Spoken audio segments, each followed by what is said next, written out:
Bonjour les amis, j'espère que vous allez bien. C'est Alma, je suis flamme jumelle, thérapeute holistique et hypnothérapeute karmique. Bienvenue sur ma chaîne. Pour les personnes qui nous rejoignent, la spécificité de ma chaîne, c'est de proposer des textes et des techniques pour les flammes jumelles et la guérison de l'âme.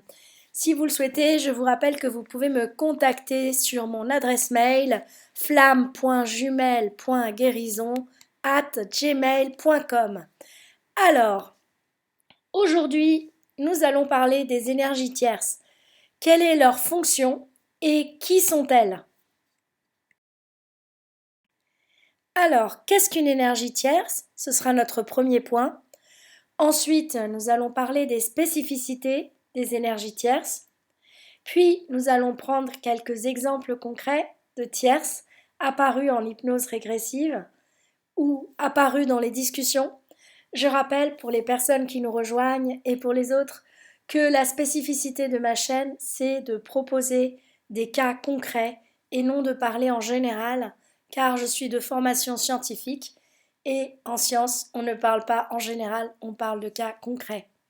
Et enfin, la conclusion, ce sera ce que les tierces nous apprennent. Alors, le premier point, qu'est-ce qu'une énergie tierce? Eh bien, une énergie tierce, c'est une énergie, comme je viens de le dire, et le but de cette énergie, c'est de nous faire expérimenter la dualité. Donc, pour résumer ce qu'est une tierce, eh bien, je vais vous dire tout simplement, à mon sens, c'est tout simplement du karma à nettoyer.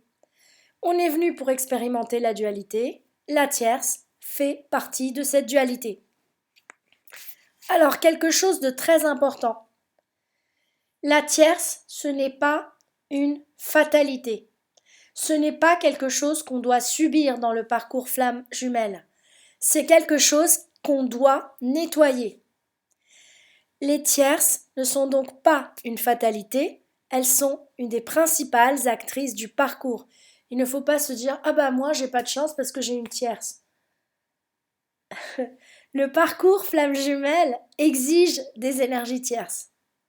C'est du karma à nettoyer. Alors, quelles sont les spécificités des tierces? Il s'agit de liens toxiques qui ne lâchent pas. Donc, une tierce qui ne s'accroche pas, une tierce qui part facilement, c'est pas une tierce. Les tierces ont pour spécificité de s'accrocher. Alors, voici des exemples de tierces.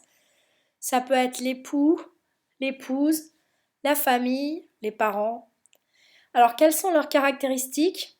Eh bien, ce sont des personnes dépendantes financièrement ou tout simplement des personnes qui ne veulent pas perdre leur confort matériel. Et elles sont dévalorisantes à l'égard du jumeau ou de la jumelle et contrôlantes. Elles vont surveiller sa boîte mail, regarder dans leur téléphone, etc., etc. Demander où il va, voilà.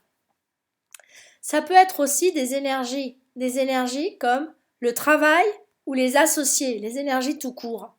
Donc des personnes, des associés ou le travail, c'est-à-dire un groupe de personnes. Alors là, on a affaire à un espace d'addiction. La caractéristique ici, c'est qu'il s'agit d'un espace d'addiction et de sacrifice pour le jumeau ou la jumelle. Il y a un autre type de tierces qui peuvent apparaître. Ce sont les tierces ponctuelles. Il s'agit d'autres relations dans le parcours qui ont pour fonction de séparer les jumeaux.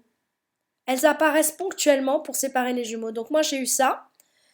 J'ai eu une tierce qui a apparu très brièvement pour que je puisse dire à mon jumeau qui jouait son rôle de runner que c'était terminé, j'avais rencontré quelqu'un d'autre.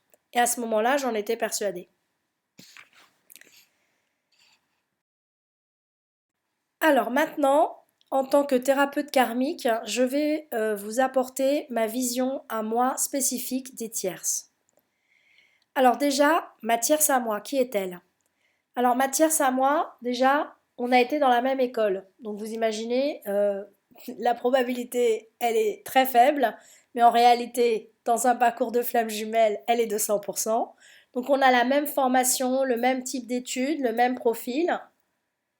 Et il se trouve que cette tierce est l'ancienne épouse de mon jumeau qui nous a fait guillotiner tous les deux au XIXe siècle pour adultère. Donc on a bien ici le karma à nettoyer.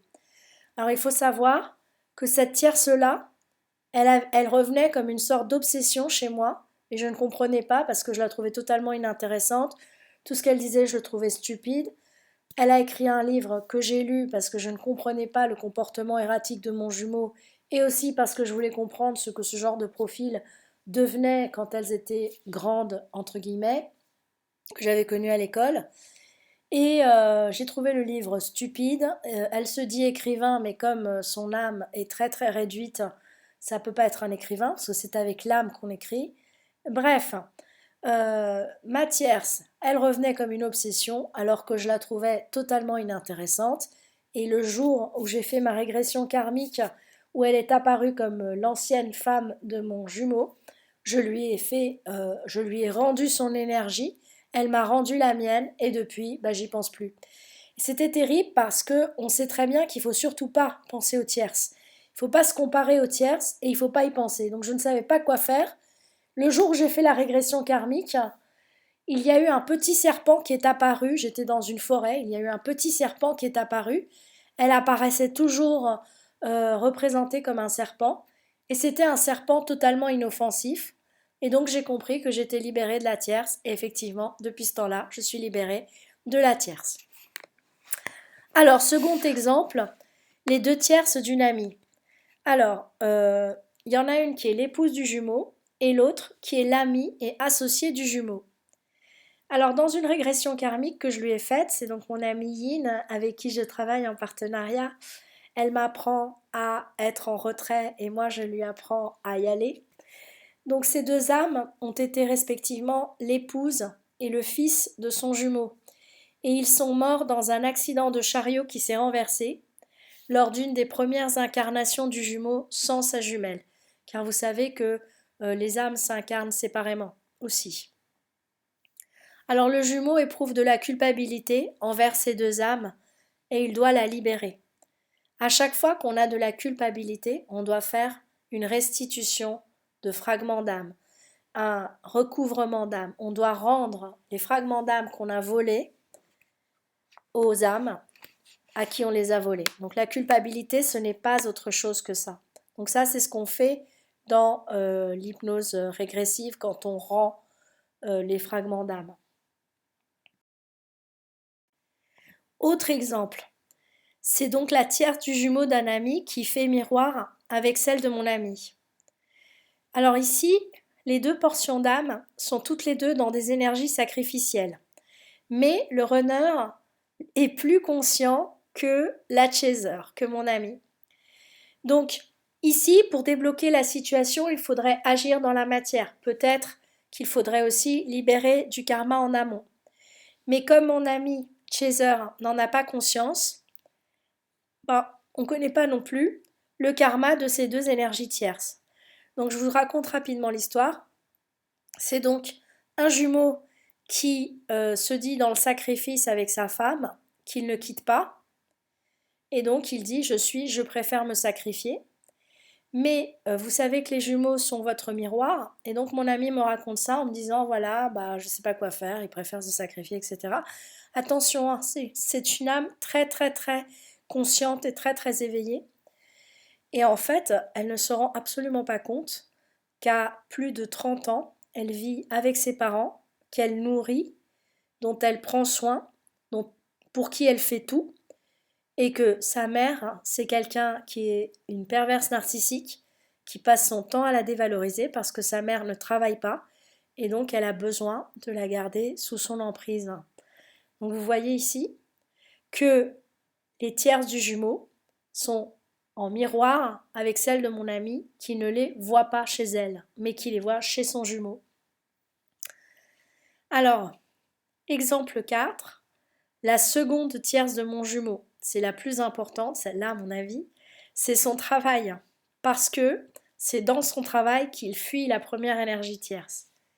Et c'est là qu'il y a toutes les addictions dont il doit se libérer et qui le maintiennent dans le bas astral. Vraiment, c'est des mémoires de trahison, tout le monde se trahit, etc., etc. C'est vraiment le bas astral. Voilà. Que nous apprennent les tierces pour finir? Eh bien, elles ont une fonction de miroir. S'il y a une tierce chez le jumeau ou la jumelle, y en a-t-il une chez soi? Et donc il faut voir et il faut le nettoyer, les nettoyer. Et enfin, les tierces, dans la mesure où elles nous amènent à expérimenter la dualité, elles ont une fonction qui est de nous enseigner le pardon. Et c'est au duo qu'elles enseignent le pardon.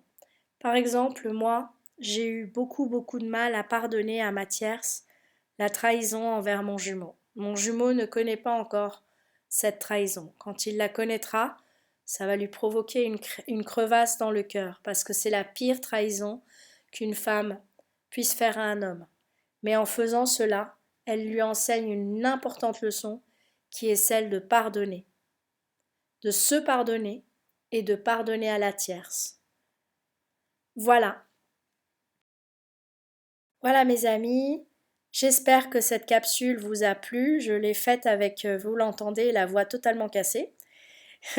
Mais je voulais vous donner des renseignements sur les énergies tierces car je n'en ai pas trouvé en fait de très pertinentes sur les autres chaînes.